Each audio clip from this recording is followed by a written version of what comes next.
PSSI akan menggelar rapat untuk mengevaluasi kegagalan timnas di putaran keempat kualifikasi Piala Dunia 2026 zona Asia. Lalu apakah evaluasi ini termasuk juga mengganti pelatih timnas? Patrick Kluivert, kami membahasnya bersama dengan penasihat Semen Padang FC, Bung Andre Rosiade dan juga koordinator Save Our Soccer, Mas Akmal Marhali. Selamat petang semuanya. Selamat petang sepak bola. Nih, saya ke Bung Andre dulu nih, belakangan cukup vokal nih mengomentari soal bagaimana track record dari timnas sendiri. Evaluasi akan dilakukan oleh PSSI, Bung Andre, terkait dengan hasil yang mengecewakan kita semua. Menurut Anda, evaluasi ini apakah akan berujung pada pemecatan Patrick Kluivert?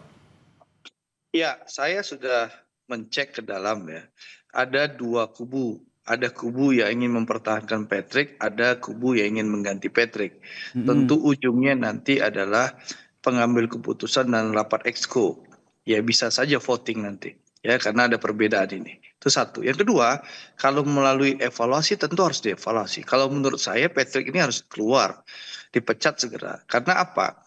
Ini saya dapat informasi lagi ya, bahwa dari Ordal ya, bahwa selama di Arab, waktu round 4 ini, bisa ditanyakan saja nanti dengan pemain-pemain kita yang hadir. Itu tidak ada simulasi di lapangan untuk taktik yang akan diterapkan oleh pelatih. Ya, saya ini pengelola klub. Ya, saya tahu kalau pelatih ingin melawan sesuatu tim, dia membangun strategi. Nah, strategi itu biasanya dilatih di lapangan, lalu disimulasikan di lapangan untuk bisa diterapkan. Ya, informasi yang saya dapatkan selama di Arab Saudi, waktu latihan tidak ada.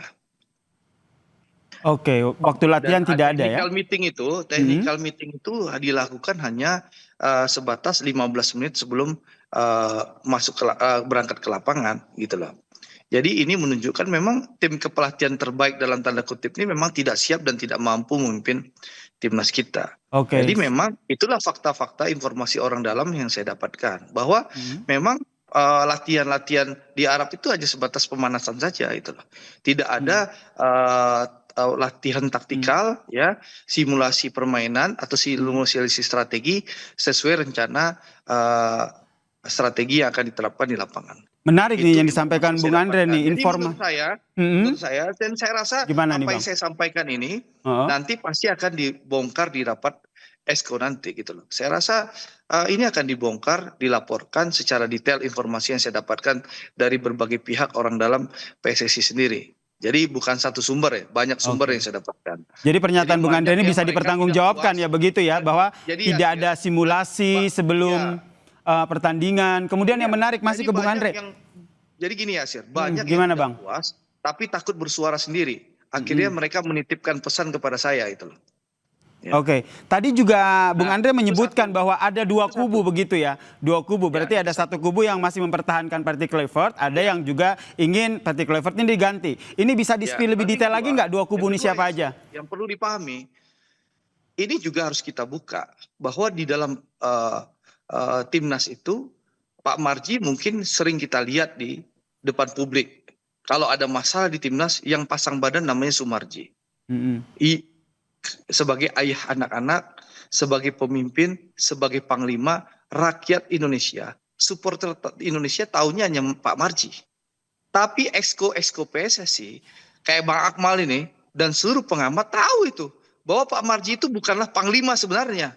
Jadi meskipun secara kepangkatan ya, Pak Marji ini exco, Pak Marji ini ketua BTN atau kepala BTN namanya, ketua BTN, exco PSSI, bahkan manajer timnas. Tapi day to day timnas itu dikuasai oleh 2S, ya 2S. Satu orang Indonesia perempuan, satu orang Maroko. Nah, saya buka saja. 2S ini yang mengendalikan PSSI, mengendalikan timnas Indonesia. Sampai di situ dulu ya, Bung Andre. Saya mau konfirmasi juga nih ke Bung Akmal. Podcast yang kemarin itu, ya, yang viral di waktu kita mau bertanding melawan Irak, ada podcast itu atas izin 2S itu, tanpa sepengetahuan Pak Sumarji. Dah, cukup itu bocoran saya dulu, supaya rakyat mulai paham, supporter mulai kritis itu. Terima kasih. Oke, saya ke Bung Akmal. Bung Akmal juga melihat kondisi ini juga terjadi di PSSI dan juga bagaimana pengelolaan timnas kita sendiri. Ya, yang pertama adalah evaluasi harus dan itu biasa dilakukan setiap event selesai ya. Tapi evaluasi yang harus dilakukan saat ini bukan cuma sebatas bicara menang kalah, bukan cuma bicara hasil dari pertandingan yang kita mainkan. Kita kalah 2-3 dari Arab Saudi, kita kalah 0-1 dari Irak, kita gagal lolos Piala Dunia. Tapi evaluasinya harus utuh menyeluruh. Saya setuju tadi yang disampaikan oleh Pak Sumarji dalam wawancara bahwa akan dibongkar semuanya, termasuk misalnya evaluasi terkait dengan posisi dan cara maintenance Kluivert di tim nasional.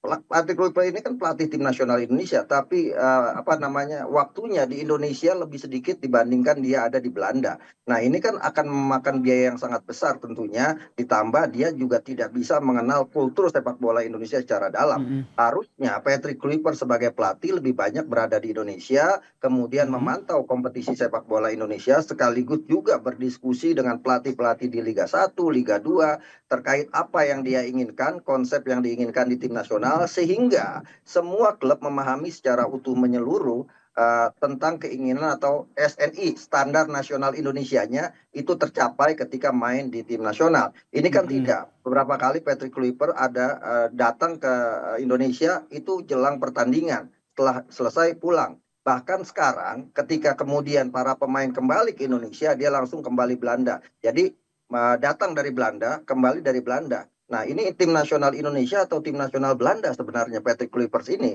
Nah, ini yang juga harus dievaluasi. Artinya ke depan Patrick Kluivert ini kalau memang tetap menjadi pelatih Indonesia ya harus banyak tinggal di Indonesia, gitu kan. Walaupun memang pemain nasional kita saat ini mayoritas adalah pemain yang main di Eropa, khususnya di Belanda. Tapi status Patrick Kluivert adalah pelatih tim nasional Indonesia, maka dia harus ada di Indonesia. Nah, ini salah satu catatan. Yang kedua adalah Patrick Kluivert juga harus memahami kultur dan budaya bangsa Indonesia, sehingga cara pendekatannya pun bisa dilakukan dengan cara pendekatan yang kultur Indonesianya kental sekali. Nah, ini yang belum terlihat. Saya melihat ada jarak antara Patrick Kluivert dengan para pemain, gitu, khususnya dalam komunikasi dan sebagainya. Memang itu karakter setiap pelatih beda-beda, tapi setidaknya ini juga ikut mempengaruhi bagaimana mentalitas dan psikologi pemain di lapangan. Kepercayaan pelatih itu sangat penting sekali. Nah, ketika kemudian pelatih jarang atau sedikit berkomunikasi dengan pemain, itu juga kemudian menjadi sumber masalah ketika pemain bertanding. Banyak yang harus dievaluasi ya Mas Akmal ya, termasuk tadi tinggal di Indonesia dan juga soal kultur nih. Jadi menurut Mas Akmal sendiri harus mundur atau cukup dievaluasi saja? Jangan dijawab dulu ya Mas Akmal ya. Kita akan masih melanjutkan perbincangan kita usai jeda di Kompas Petang. Tetaplah bersama kami.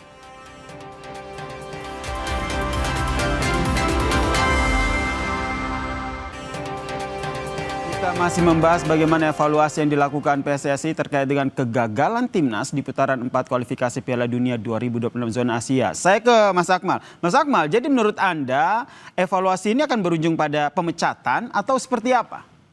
Ya, seperti tadi disampaikan ada dua kubu, akan ada yang mempertahankan, ada yang kemudian meminta untuk diganti. Cuma permasalahannya adalah untuk mengganti, ini kan harus dipikirkan juga, pastinya ada kompensasi karena Patrick Kluivert ini dikontrak sampai 2027. Klausulnya seperti apa? Kalau klausulnya misalnya bila gagal ke Piala Dunia maka berakhir masa kontraknya, maka tidak akan ada kompensasi. Tapi kalau tidak ada klausul itu, maka kemudian harus ada kompensasi. Yang dengar-dengar katanya kompensasinya sekitar 80 miliar satu tim staf pelatih itu. Ini jumlah yang sangat besar. Satu itu. Yang kedua, kalau kita lihat sebenarnya Patrick Kluivert dari pernyataannya tadi itu sudah pasrah. Saya tidak tahu apa yang akan terjadi ke depan. Seperti itu kan. Artinya dia menunggu keputusan dari PSSI. Karena kalau dia menunggu kemudian dia dipecat, dia dapat kompensasi. Nah, ini yang kemudian menjadi si malakama buat PSSI sendiri. Apakah kemudian harus keluar duit lagi? Kemarin Sintayong dipecat kan juga ada kompensasi juga. Patrick Kluivert dipecat ada kompensasi juga. Nah, bicara kompensasi ini yang akan seru nanti di rapat evaluasi. Kalau kemudian dinyatakan bahwa Patrick Kluivert disepakati misalnya dari sekian exco, kalau kemudian ada voting, menyatakan Patrick Kluivert harus dilepas misalnya. Tapi menurut Anda sebagai koordinator Save Our Soccer untuk masa depan sepak bola kita gimana nih Mas Akmal? Masa depan sepak bola kita cerah, ada atau tidak ada Patrick Kluivert, masa depan sepak bola kita tetap cerah dengan catatan kita harus mempertahankan apa yang kita raih saat ini. Nah, Oke, siapapun nanti pelatih penggantinya itu akan kerjanya lebih ringan. Kenapa lebih ringan? Karena akan memulai lagi, tidak ada kan event Piala Dunia. Yang ada baik. ke depan adalah eventnya itu bertahap. Ada Piala AFF 2026, ada Piala Asia. Jadi mereka pelatih baru misalnya kalau kemudian Patrick Kluivert dipecat akan bekerja lebih mudah karena tahapan anak tangga, sehingga kemudian berbeda dengan Mm-mm. Kluivert, tiba-tiba dia Oke, sudah harus menangani tim nasional Indonesia di round 4 Piala Dunia. Nah, baik. ini yang kemudian menjadi catatan. Jadi menurut saya Patrick Kluivert out atau Patrick Kluivert stay Mm-mm. ini akan sangat ditentukan di rapat exco, utamanya tadi masalah kompensasi. Baik, Kemudian tahan catatan sampai di situ ya. Soal kompensasi ini juga saya ingin tanyakan berikutnya ke Bung adalah Andre. Menurut Anda yang tadi katanya banyak informasi dari orang dalam, ini kompensasi yang tadi katanya sampai 80 M ini bakal jadi pertimbangan yang sangat urgensi sehingga membuat Patrick Kluivert ini tetap ditahan atau bagaimana? Ya, ini kan ada informasi bahwa Mm-mm. diduga kompensasi 14 orang ini 80 miliar. Tapi informasi yang saya dapatkan juga, kontrak ini kan tidak pernah dilihat oleh exco-exco yang lain di PSSI. Bahkan Sekjen PSSI dan Kesekjenan pun tidak tahu eh, kontrak PT Clifford itu isinya apa. Ini saya dapatkan informasi dari berbagai sumber di dalam PSSI. Tidak ada dokumen kontrak itu dipegang oleh Kesekjenan, Mm. lalu exco-exco tidak pernah melihat kontrak itu. Kontrak itu informasinya dipegang oleh GSI. Tapi GSI pun dikejar nggak tahu juga. GSI itu apa? Adalah perusahaan yang dibentuk oleh PSSI untuk Mm. eh, menampung kerjasama kontrak-kontrak antara timnas dengan pihak ketiga. Oke. Ditambah juga yang urusan jual tiket timnas. Itu GSI ya supaya tahu. Nah, Baik. GSI inilah yang bertugas untuk membayar gaji pelatih Mm. ya. Tapi kontrak ini tidak pernah dipegang oleh siapa-siapa. Baik, ini yang masih menjadi Diduga, rahasia begitu ya terkait dengan kontrak diduga ini. Saya ingin informasinya. bertanya Bung Andre, maaf saya Sebentar, Fer. potong. Ini belum selesai nih. Oke, oke, lanjutkan, Diduga silakan. kontrak itu Mm. dipegang oleh S tadi, yang seorang perempuan dengan pengacaranya. Oke. Jadi Anda bisa tanya sama Exco PSSI, Mm. pernah lihat nggak kontrak itu? Saya rasa seluruh Exco PSSI pasti bilang nggak. Mungkin Pak Sumarji pun ketua BTN belum pernah lihat kontraknya PT Clifford itu. Baik, ini nanti kita konfirmasi Sampai nih ke hari ini saya bicara ya nggak Exco, tahu, gara-gara PSSI saya dan bicara juga nanti kontrak manajer ini timnas di-share begitu di ya. grup. Saya nggak tahu ya. Tapi siapa tahu Mhm. gara-gara saya bicara nanti kontraknya tiba-tiba di-share di grup WA-nya Nah, Exco nah mungkin ini yang nanti aja. kita nantikan bersama. Saya ingin ke Tapi pertanyaan sampai hari selanjutnya ini nih, saya Bung pastikan tidak Andre. ada Exco Boleh? yang lihat kontrak itu. Oke, pertanyaan selanjutnya kita masih belum tahu juga seperti apa kontraknya. Tapi kalau seandainya Bung Andre kan tadi mendesak Patrick Kluivert ini diganti, tentu harus ada sosok yang bisa menggantikan Patrick Kluivert ini untuk membawa timnas lebih baik ke depannya. Menurut Anda siapa? Ya, kalau saya tentu pertama Mm-mm. pelatih ini harus punya rekam jejak yang jelas, Oke. punya kemampuan yang jelas. Kalau perlu pernah membawa timnas lain masuk Piala Dunia, itu yang pertama. Yang kedua, pelatih ini harus punya keterikatan dengan Indonesia. Kalau mau jadi pelatih timnas Indonesia harus mau berdomisili lebih lama di Indonesia. Kedua, yang ketiga harus menunjukkan rasa engagement dengan Indonesia, dengan Mm. supporter, dengan pemain. Jangan seperti pelatih Tarkam. Ya, mohon maaf, saya ini menganggap Patrick Kluivert ini tipikal pelatih Tarkam. Hanya datang di saat mau tanding gitu loh. Lalu abis itu langsung pulang. Jadi nggak ada rasa kebersamaan dan rasa engagement dengan tim gitu loh. Mm-mm. Jadi inilah dasar nanti yang akan diambil keputusan oleh Exco dan PSSI siapa yang akan menggantikan Patrick Kluivert dengan catatan Exco PSSI sepakat untuk memecat Patrick Oke. Kluivert. Tapi kalau saya dengar Mm. mayoritas Exco itu menginginkan Patrick Kluivert dipecat sesuai dengan aspirasi mayoritas rakyat Indonesia. Ya, Baik, tentu saja tapi ini kita memang masih masih tunggu ada ya yang hasil ingin dari mempertahankan Patrick evaluasi Kluivert Exco memang ada. PSSI ini sendiri ya. Tapi soal siapa penggantinya itu kira-kira sudah ada bayangan belum nih, Bung Andre? Siapa gitu namanya? Kalau saya Hmm. tidak ada salahnya kalau kita bawa kembali Coach Sintayong untuk kembali ke Indonesia. Dalam dunia sepak bola CLBK itu biasa. Anda lihat pelatih Arab Saudi yang mengalahkan kita di round 4 kemarin itu adalah pelatih yang sudah pernah dipecat oleh Arab Saudi, lalu ditarik kembali menjadi pelatih Arab Saudi dan mengalahkan kita di round 4 kemarin. Jadi dalam Oke. dunia sepak bola, CLBK itu hal yang wajar dan lumrah. CLBK adalah hal yang wajar dan lumrah. Mas Akmal sepakat?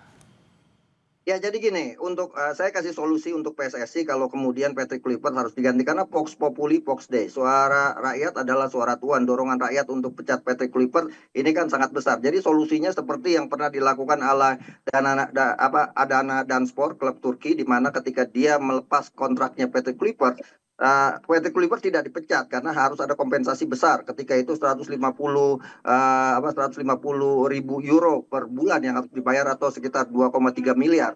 Dan akhirnya Adana menjadikan Patrick Kluivert itu sebagai direktur teknik atau direktur tim nasional ketika itu, sehingga kemudian tidak ada pemecatan, hanya pengalihan, dan itu dilakukan oleh PSSI kepada Mochi, pelatih tim nasional putri. Cuma permasalahannya sekarang kalau siapa yang harus menggantikan, menurut saya yang menggantikan Patrick Kluivert adalah pelatih yang kriterianya adalah bisa mengangkat level permainan tim nasional kita ke depannya. Jangan sampai kemudian levelnya menurun. Kalau siapa, saya bercanda, kelihatannya ET yang akan menggantikan Patrick Kluivert gitu kan.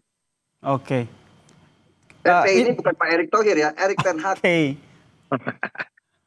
Oke, jadi menurut Anda ini, jadi Anda tidak sepaham begitu dengan Bung Andre Rosiade ya, CLBK begitu? Kalau saya sih gini, kalau saya lebih kepada CLBK-nya mungkin akan terjadi, tapi kan situasi dan kondisi masyarakat Indonesia ada yang terbelah juga kalau CLBK. Makanya kemungkinan pelatih baru kalau mau mengambil jalan tengah, biar tidak ada permasalahan. Karena kalau misalnya Sintayong kembali kemudian gagal, Sintayong akan tekanannya akan sangat besar. Sintayong ini sudah mengakhiri karirnya dengan husnul khotimah, dengan menang 2-0 melawan Arab Saudi. Kalau dia kembali tapi kemudian prestasi menurun, ini akan jadi masalah juga, baik itu di level supporter sepak bola atau juga di level karirnya Coach Sintayong. Kalau kemudian mau ambil jalan tengah, ya tidak di antara Coach Sintayong, tapi kemudian dicari pelatih yang lain. Misal salah contohnya yang dinominasikan Bernardo Tavares. Mungkin akan sangat mudah karena Bernardo Tavares sudah punya pengalaman sabar di sepak bola Indonesia, nggak digaji di klubnya tapi masih bertahan. Nah, itu salah satu ciri mentalitas bagus ceritanya gitu kan. Oke, terakhir singkat saja untuk masing-masing. Bung Andre, menurut Anda yang harus dilakukan pertama oleh PSSI ini seperti apa? Singkat saja. PSSI harus segera melakukan rapat exco. Itu saran saya. Putuskan segera nasib Patrick Kluivert. Karena ini percakapan di media sosial semakin ramai. Semakin ditunda, ini efeknya bisa kemana-mana. Ya, itu saran saya sebagai sahabat, sebagai teman dari Pak Ketua Umum Pak Erick ya. Saya menyarankan segera ngambil keputusan ya. Karena kalau kita lihat percakapan di medsos itu sudah mulai rame, bukan hanya Patrick Kluivert out, tapi juga Pak Erick out. Nah, saya nggak sepakat, orang yang nggak sepakat kalau Pak Erick out.